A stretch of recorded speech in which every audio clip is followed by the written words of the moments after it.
Hello and very good morning my dear students. कैसे हैं आप लोग? आशा करता हूँ आप लोग बहुत ही अच्छे होंगे और समय से पढ़ने बैठते होंगे।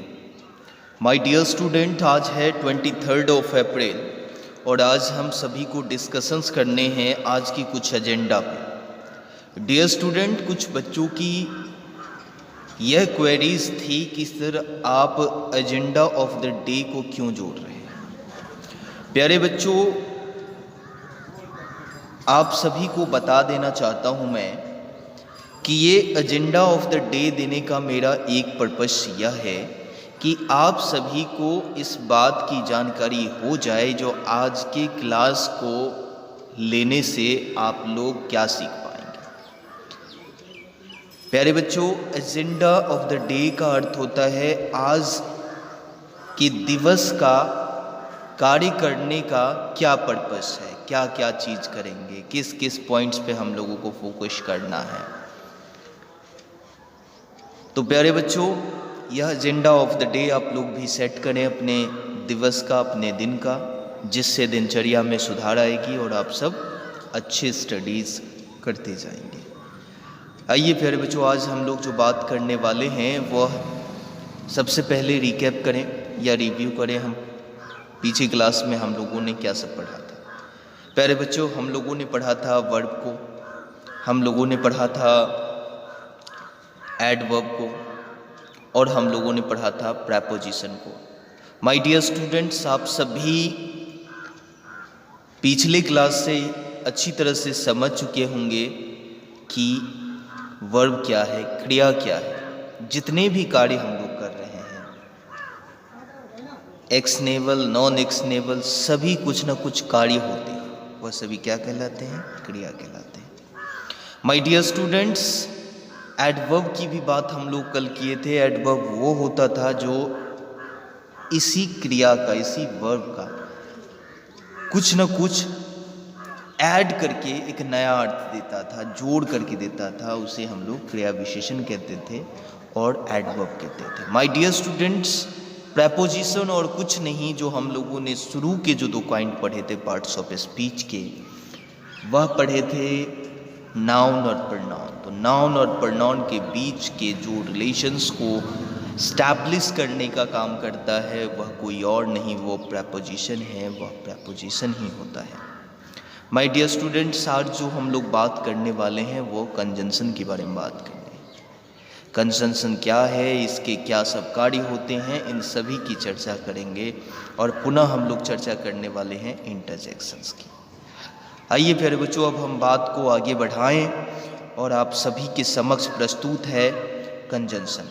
My dear students, conjunction is nothing but a connecting word. आप जैसे कि नाम से प्रस्तुत हो रहा है, यह क्या करेगा? कंजेक्ट करने का काम करेगा। किसको कंजेक्ट करेगा?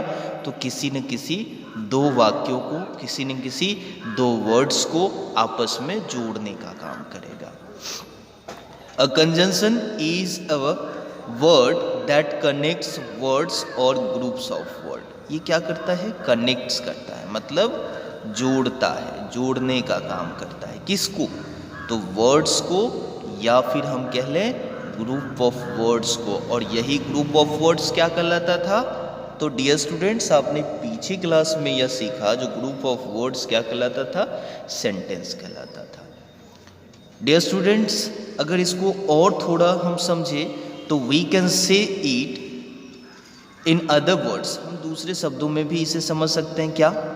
तो it is only A linking word. ये क्या करता है? लिंक करता है, जोड़ता है।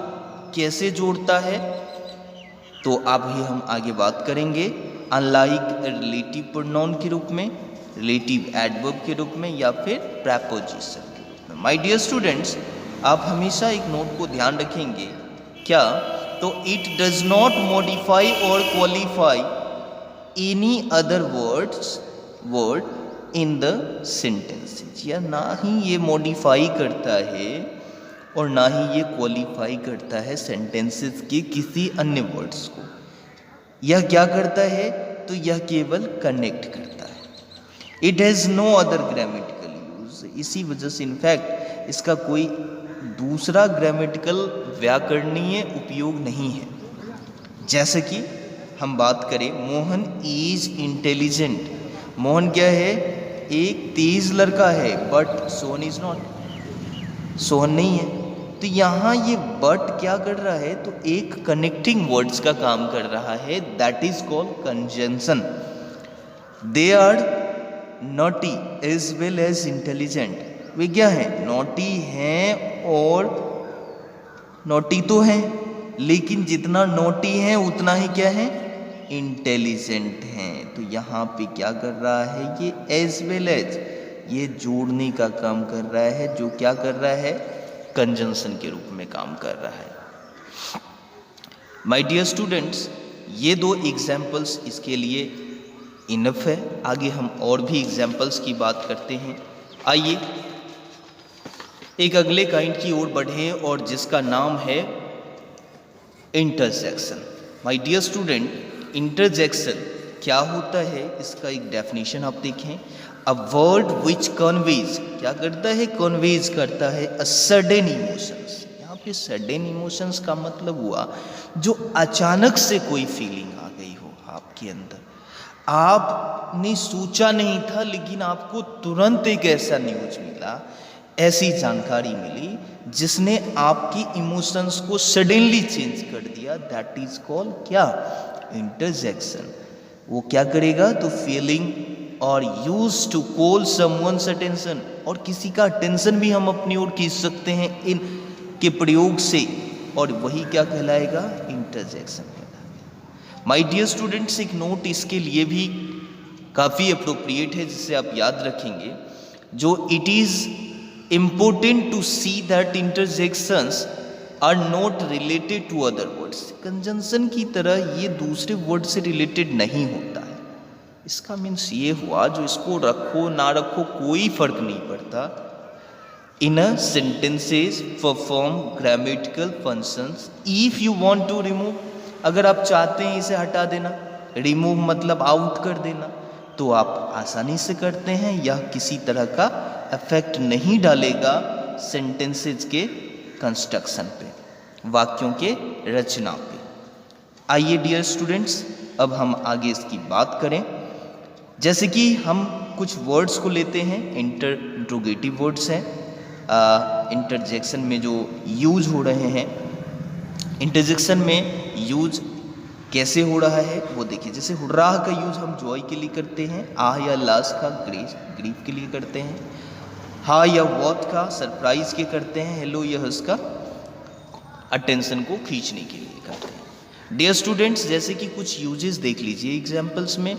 अल्लास he could not marry her, यहाँ क्या व्यक्त कर रहा है? दुख व्यक्त कर रहा है, अपनी फीलिंग्स को व्यक्त कर रहा है, जो मैरी नहीं हो पाया। हाँ, हेलो कम हियर प्लीज, आप किसी को बुलाते हैं, कॉल करते हैं, वह भी किसी का अटेंशन को खींच रहे हैं। ये जो साइन ऑफ एक्सक्लामेशन है वह इंटरजेक्शंस के लिए यूज हो रहे हैं। Hurrah we won the match, match में हम लोग रहते हैं, लेकिन अचानक कोई ऐसा पल आता है जहां हम लोग जीत जाते हैं, एक मेंटली हम लोगों को होश हो जाता है, oh we won the match, that is called interjection. My dear students, ये सभी एग्जाम्पल्स इसके लिए थे। आगे हम लोग ऐसे ही पढ़ते जाएंगे, सीखते जाएंगे। आप लोग बने रहिए हमारे चैनल्स के साथ। Thank you very much.